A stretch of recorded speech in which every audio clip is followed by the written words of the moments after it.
ಪ್ರಜಾಸತ್ತಾತ್ಮಕ ಪ್ರಜಾಸತ್ತಾತ್ಮಕ ಗಣರಾಜ್ಯವನ್ನಾಗಿ ರೂಪಿಸುವುದಕ್ಕಾಗಿ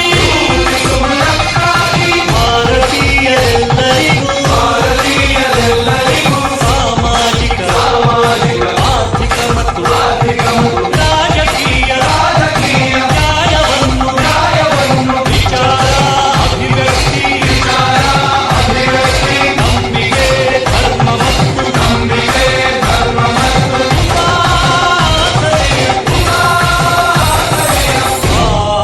ಸ್ವಾತಂತ್ರ್ಯವನ್ನು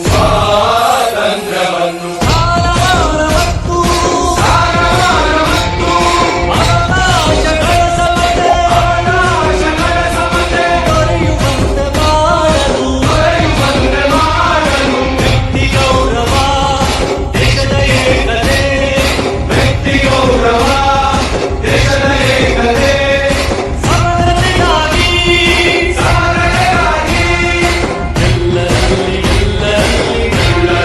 ಎಲ್ಲರಲ್ಲಿ ಭ್ರಾತೃತ್ವ ಭಾವವನ್ನು ಮೂಡಿಸುವುದಕ್ಕಾಗಿ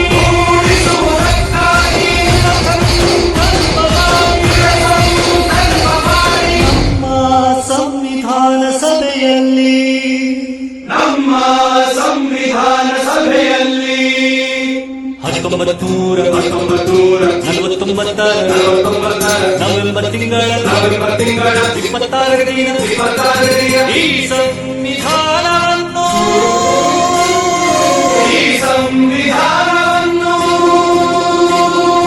ನಮಗೆ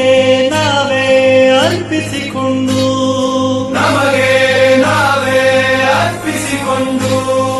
ಅಂಗೀಕರಿಸಿ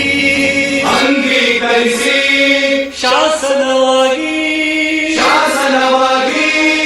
ವಿಧಿಸಿಕೊಂಡಿದ್ದೇವೆ.